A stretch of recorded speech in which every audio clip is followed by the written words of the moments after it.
This is the book, The Artist's Way. And basically what the book is telling me is, bitch, you think is small. And you need to be thinking big. Think big, bitch. That's what the book is telling me.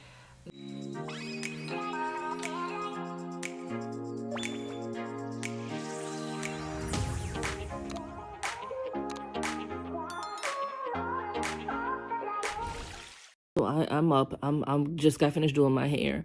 I'm about to get dressed because I'm about to go out and do this artist date. I've been reading that book, The Artist's Way. Um, at first, I was like, I don't really always take a lot of this stuff, these life-changing books, seriously. But when Dochi was like, yeah, this is a good book. And yeah, I'm not ashamed to admit that a celebrity influenced me. I don't care. But when they said I had to do the morning pages, I was like, ugh. But surprisingly, the morning pages are not a problem. I'm about to go write mine right now. The thing that got me was the artist date. And they were like, you're going to have to take yourself out on a date once a week. And I was like, I don't want to leave my house. Since COVID, I don't leave my house like talking about no more. I mean, since 2021, I don't leave my house like talking about no more. I can't drive. I don't drive. However you want to say it, I don't. Me, car, tree. That seems to be an equation. I'm working on that though. But as of right now, I don't really have one. So unless somebody from my family, like, or my husband, like, drops me off somewhere, I don't usually leave. I live on the internet. Some are on the internet. I have a community on the internet. But I'm about to go to Barnes and Noble, and I was tempted to call Barnes and Noble. So, do y'all still even have a cafe? I don't want to get there. I don't know where to sit down. I have no way to get home. Like, what I'm gonna do? And Michael's just next door. What if I go buy something that's too big that I can't get home? Like, I was like, my mind is like reeling with like 100 different things and reasons why I should just change the location to somewhere I could walk to. But I was like, no, it's supposed to challenge you and make you do the things that you're nervous or scared about. And I'm like, I'm scared of the outside. But anyway, I'm about to get up and go. I'm gonna let y'all know how I go when I get back, and I'm gonna tell y'all more about this book, and I'm gonna tell you how it's going for me. So I don't know if you can hear me because I am whispering, but I'm at Barnes and Nobles on my artist date, and I just got finished doing my burning pages for the book. But I found all these magazines. I forgot all about these. Look at all these magazines about art that you can just come and look through. They're not as expensive as the big books. They're not as intimidating. So many books, so many magazines.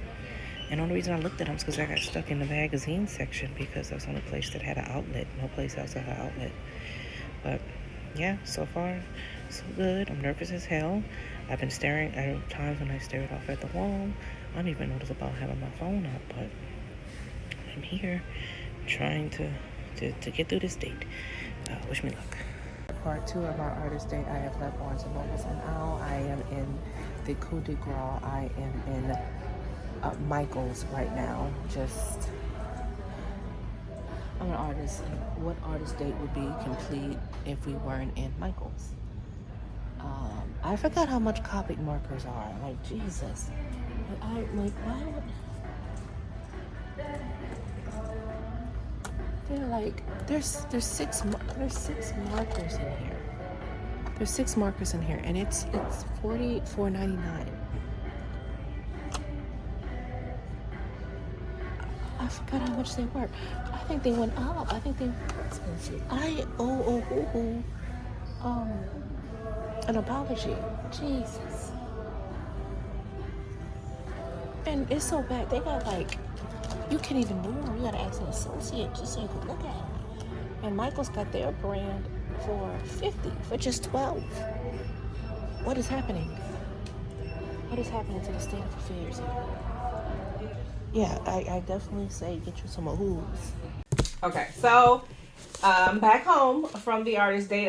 That was like a few days ago. I didn't get a chance to film because I was emotionally drained when I got home. This is the book, The Artist's Way, and basically what the book is telling me is, bitch, you think is small, and you need to be thinking big. Think big, bitch. That's what the book is telling me. Nobody told me that this book was going to make me do so much shadow work on myself. I am recalling what the book calls creative or artistic wounds that I just brushed off to the side, and I just took it as, oh, that's just how people feel about artists, or I'm just paying my dues. When there has been a systematic ass attack against me being an artist for years, and I had to recall so many stories because one of the assignments was I had to go time travel and find the root of a lot of my disbeliefs that I have in myself. I have a lot of self-doubt in myself that I'm dealing with, a lot of imposter syndrome, and a lot of voices in my head that I'm trying to get rid of. And this book is trying to help me go through them. But in order for it to do, I literally have to go and sit in the moment and find the culprit of how I got there. One of the culprits that surprised me was my own dad. And it's the most ridiculous story of how this got settled into my head. But I'm gonna give you the tea. Let me tell you what happened. So picture it. I'm 15 years old. This is over 20 something years ago. I just showed my age, whatever. This is over 20 something years ago. I'm 15 years old. I'm just now getting into art. I'm loving art. I'm really, really good at it. I'm painting murals in the house. I got the house covered in dragons and Dragon Ball Z and everything. And my dad gets the bright idea to start monetizing my art right away. And how does he want me to monetize it? He wants me to go to Boomtown, a casino, a major casino. He wants me to go to Boomtown with my high school sketchbook, not a portfolio, my high school sketchbook, and find whoever is in charge of the interior in Boomtown and present them my high school sketchbook and have them convince them to let me paint the walls of Boomtown. I don't know nothing about what type of paint I would use. I don't know what I would draw. I don't know how to negotiate that type of deal. I'm not even legally supposed to even be in there. This is his bright idea. I say no because what the hell? I'm still drawing Toonami characters. I'm just trying to have fun. He internalizes that. He internalizes that and creates this narrative that I would be successful today had I had listened to him and not been basically a coward and when it presented my artwork to the people at Boomtown.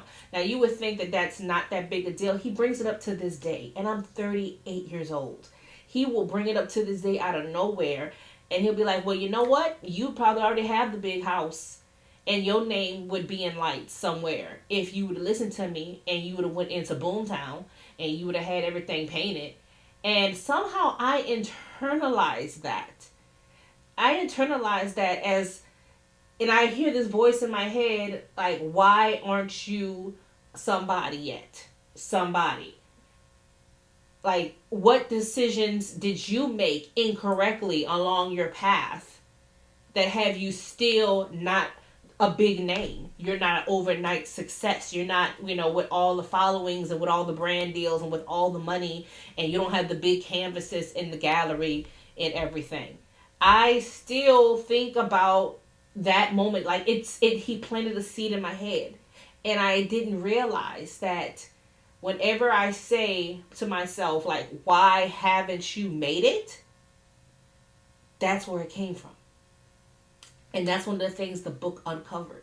That's why I think that a lot of artists should, no matter what stage in your journey, I think it's a worthy read, because you may be internalizing a lot of stuff. You think a lot of stuff is you, and it was a seed that somebody else planted along the line. It was a seed. And now that I know where it came from, now I got to do the work to uproot it. Or at least prove it to be the lie that it is. Because it seems ridiculous. It seems totally ridiculous to assume that a teenager would be able to do these things and then be mad at them that they didn't. But that's one of my realities. And I have so many wounds that are like that. Some of them that seem trivial like that, and some that were literally knife stabbed and twisted, like the audacity of some of the things that people have said to me over these years that I have internalized because I didn't give it the gravity that I should have, because I just took it on the nose as if, well, that's just, how people treat me. I just took it on the nose and never stopped to think that no, nobody should talk to you like that. Nobody should treat you like that, and nobody should treat your art like that either. You deserve better. You deserve better. You deserve better. You deserve better. You deserve better. You deserve better. You deserve better. It's one of my affirmations that I try to tell myself. And look, y'all, this is not going to be, one of those aesthetic vlogs that you see on here a lot, especially when you're looking at other artists. I looked at some beautiful shot vlogs and everything. And this is gonna be raw and real for me. A lot of times it's gonna be a lot of me just turning on the camera and telling y'all my real thoughts. Because I feel like I can't curate some of this shit that's going on. And I apologize for anybody who kids is watching. I ain't kid friendly. I cuss. I cuss. This is going to be a raw and real journey. Me, y'all following along with me along this path. I really do believe in artists and wanting to help artists, but I feel like there are things that we are not saying. And if we are saying and we're scripting them and we're making them pretty, this shit is hard. This shit is hard. So you're going to need some tools. You're going to need some books like this. You're going to need a good support system. The number one thing I will always tell artists to invest in is a fucking therapist. Get you a therapist, because you are a creator. I don't know if you believe in God or not, or whoever you believe in worship, but here's one thing. I'm just using God as an example. That's what I follow, but you don't have to believe in God to understand this. If the ultimate being is the creator, that means they gave you their job. You could have been anything else. You could have been a doctor. You could have been a lawyer. You could have been a cop. You could have been a nurse. They gave you the gift of creation to take something that did not exist, whether it's a painting, a comic book, music. You heard music notes in the air. You took eggs and flour and baked a cake. You took an ugly face and made it beautiful. You took plain gnarled fingers and made a manicure. You're a creator. Okay, you're a creator. They gave you their gift. This shit is going to be hard. That means we are not going to be able to follow the same path as everybody else. Creators can't follow the same path, because we were given this gift. Because when there was nothing but empty cosmos, they said, let me make something that was there. There was no blueprint to this. As far as we know, there wasn't no blueprint. They may have been. We don't know. Shit. We don't even know what's at the bottom of the ocean. How we going to know it? I digress. What I'm saying is that this shit is hard. But it can also be fulfilling and fun. Just get you the right support group. Get you the right support group. Get you some friends. Get you some hobbies that are not not related to what you do. You think I got these heifers for no any reason? No, this is my hobby. These heifers is my hobby. Okay? That's why they there. My dolls. That's why they there. That's my hobby. I don't want to when I need to de-stress, I go and I play with the dolls. Because I need to de-stress sometimes. And I can't use art as therapy anymore, because art makes me want to go drop kick somebody Street Fighter style. I'm rambling. But you get the point.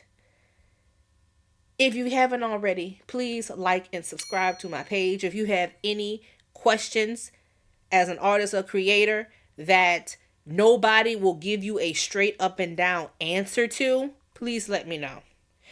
If there's anything you want me to cover, please let me know. Give me a like, give me a comment, give me a follow. Y'all have a good day.